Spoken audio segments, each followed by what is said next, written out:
How's it going, my evil residents? Today we'll be taking a look at all the bosses from Resident Evil 0 and ranking them from worst to best. This list will be mostly subjective based on how much I personally enjoy each boss from a story and gameplay standpoint, as I'm not a game designer by any means. However, if I feel something is poorly designed or executed, I will note that in my ranking. I won't waste any more of your time, let's get right into the video. The main thing I hate about fighting the church bat is its wild difference in difficulty. It's just a poorly designed boss. If you fight it straight on, the game does not support the type of lock-on and aim you have to do to hit this thing, because it's so frustrating to lock onto and shoot. You're gonna waste so much ammo trying to shoot it. However, if you do the cheese strat of going in and out of the save room, it's the easiest fucking thing in the world. It just takes forever. It's so dumb how it goes from the most frustrating thing in the world to the easiest, most tedious thing in the world. And it's just badly designed. I know I said in the intro, I'm not a game designer or anything like that. This boss is just designed like shit, and it's not fun to fight, and it's bad. No hate to the developers who made the boss or anything. The design is cool. It's just, it needed some more time in the oven, or it needed to be reworked or something like that. The concept is good. The execution is just kind of a miss, kind of not there. And if they remake this game, please just rework this boss fight. Honestly, no, they don't really have to rework it. The reason this boss fight doesn't work is because this is a fixed camera game with auto lock on, and you got a bat with a bunch of other little bats, and your character just won't shoot the big one. He shoots the small ones, or she. It's frustrating, and I hate it, and I don't want to talk about it anymore, so we're moving on. The reason Stinger goes down here is because he's simple. He's not bad. The quality difference between the bat that I just talked about and Stinger is literally the Grand Canyon. I love Stinger, he's so cool, and the knife cheese, absolutely iconic. You can't not do the knife cheese. If you know, you know. If you don't know, go look it up. It's awesome. I do it very poorly in the footage. Don't do it how I do it in the footage. I suck at it. It's just such a fun, unexpected fight. It's not overly difficult or anything. It's a good first boss to show you that this game does not give a fuck what you're doing. It'll throw a boss at you at literally any time it wants, and it doesn't care. It does not care that you're not prepared. It's gonna throw a boss at you. This boss fight prepares you for that, and it's not overly difficult in doing so. So I think it's a good first boss. However, there's not much going on here. Stand at the end of a corridor and shoot it right after you just got a very powerful gun. So it's not hard at all, but it is well designed. Most of the bosses in this game are well designed, and I like them. As I said before, despite this being second to last on the list, the quality difference between this one and the Bat boss is absolutely huge. So before you go and complain, "But I really like the Scorpion is such a good boss," I like it too. There's just only 7 spots, and something has to come in 6th place, and I like all the other ones more. So this is where the Scorpion goes. Or as I like to call it, the Dead by Daylight phase of Queen Leech. All you really do with Queen Leech is just loop it around that one area and just shoot it when you have space. You can do this with both characters. I like to do it with both characters because it's a little more interesting and it makes the boss fight less tedious because there's actual danger. But you can just shove one character in the corner and lay into Queen Leech with the Magnum with the other one, and Queen Leech will not attack the other character. It's so funny. But I just like this boss because you have that choice of fighting it with 1 or 2 characters. That it does take advantage of that mechanic. It's a little easier if you fight it with 1 character. It's harder if you fight it with both, but the boss is over quicker. And if you're good at the game, like you're more experienced at the game and stuff like that, and you've been using the partner mechanic, it's honestly not that much harder. So this boss fight is about as difficult as your understanding is developed of the partner mechanic, if that makes sense. And I really like that. I don't think it's the best design thing in the world because Queen Leech just kind of runs in a circle and it's not that interesting. Most of the interesting part comes from the partner mechanic, so it goes right here.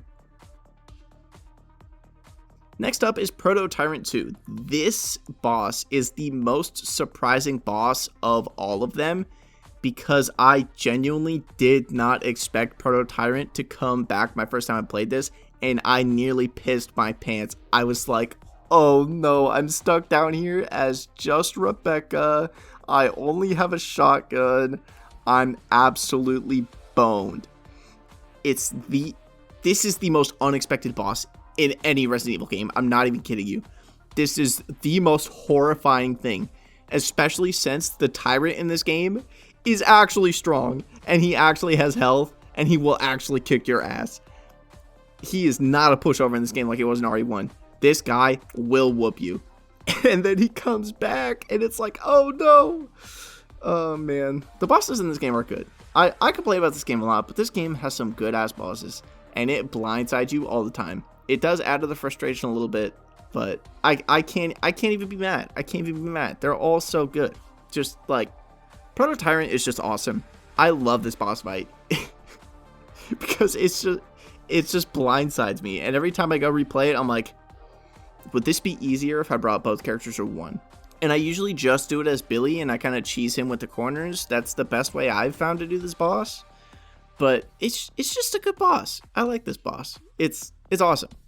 Not much really more to say. I've talked about Tyrant so much on this channel and all the Tyrant fights are basically the same.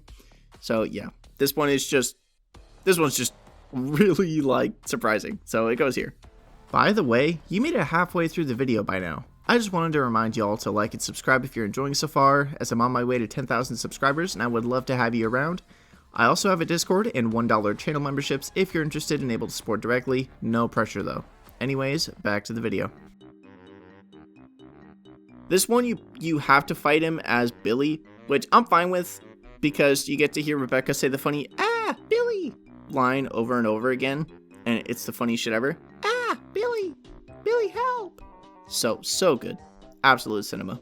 Anyways, this boss fight, every time I fight it, it feels like he's not responding enough to my attacks, but also it's still really fun to like chase him around because of how big this arena is, how hard it is to keep up with him sometimes.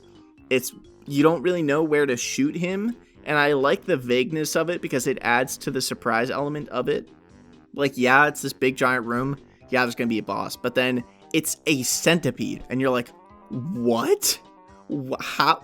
Where do I shoot it? It doesn't have a clear weak spot. What do I do? Whereas with Yawn, it's like, yeah, shoot it in the head. But if I shoot it in the head, I'm shooting Rebecca, and you don't really know with all this super secret, it doesn't matter where you shoot him. You can shoot him anywhere you want, but it feels like it matters. And I think that's good boss design. I don't know if that's quite intended, but I like it. I like that a lot. So here he goes right here. Next up is Proto Tyrant 1. This is the hardest Tyrant fight in any Resident Evil game. This is harder than the Resident Evil 2 remake Tyrant fight on hardcore. This is harder than the RE1 Tyrant 2 fight. This is harder than the other Tyrant fight. This is the hardest one in any game. You're in this tiny room, this oblivion-ass arena to fight him in, and it's a massacre. Every time I replay this game, I die here. Every time. I have never done this boss fight without dying. It's so hard.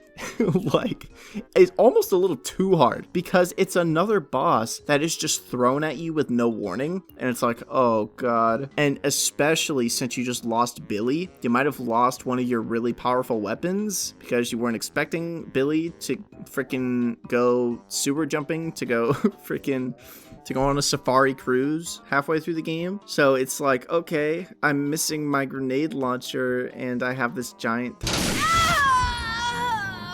Tyrant to fight. Hooray. At least they just give you the Magnum. I'll give it that. At least the game gives you the Magnum right before this. But if you were unlucky enough to pick it up as Billy, you're SOL, pal. you're out of luck. I'm 100% confident that people have gotten soft locked on this Tyrant because of like how surprising it is and how hard it is. So yeah, Proto Tyrant 1, so good. Such a great boss. A little too hard, but I'm fine with it because of how fun he is to fight. It's difficult to get frustrated at him because once you learn his attacks, you know how to dodge him. He's just quick and he has a lot of health. So it's always a skill issue if I die to him. It's never bullshit. And I like that. What? It's the Queen!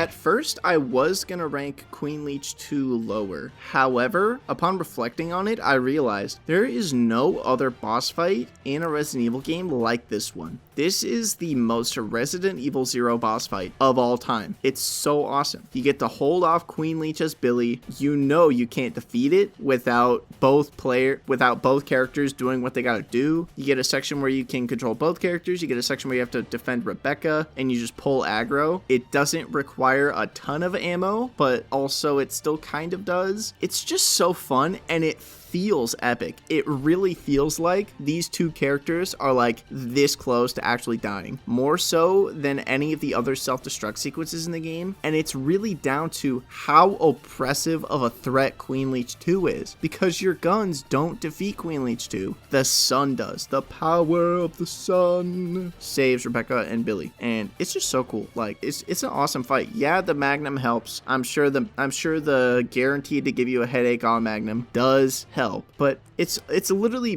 Billy holding off Queen Leech while Rebecca shines a stun at him, and I just like that. It's stupid, but I like it, okay? I'm probably overrating this boss a little bit, but you're not going to get a boss like this in any other Resident Evil game, probably ever. It's so unique, and it's really fun, and it feels like it's an actual danger. Like, this game is a prequel. You know Rebecca's going to live, but it feels like, what if there's an alternate ending here where Rebecca dies brutally and then I cry because my favorite Rebecca just like died on screen? That would be so sad. Or what if Billy dies? You don't know if Billy's gonna die. You've never heard of Billy before and you've played most of the other Resident Evil games by now. What if Billy dies right here? I actually started to like Billy. So it's just a good boss. It works really well with the end of the narrative. It's awesome. I love it. The leeches have overtaken him, and he's basically just a monster at this point, and it's awesome. It removed all the opera weirdness. It's just a big leech monster, which is creepy and awesome, and the design of it is awesome. Gameplay is awesome. Story elements are awesome. It's just a great boss, okay? Sue me for liking Queen Leech 2. I will die on this hill. I thought about it a lot. I love this boss.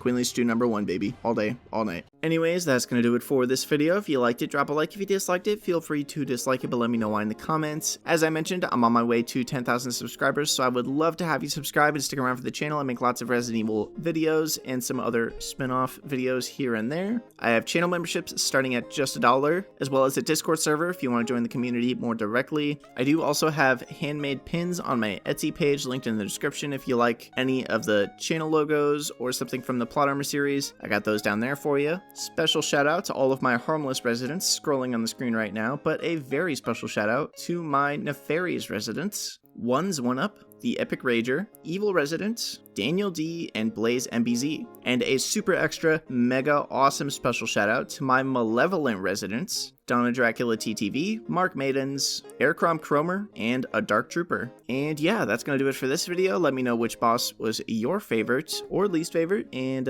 yeah, stay evil, my residents.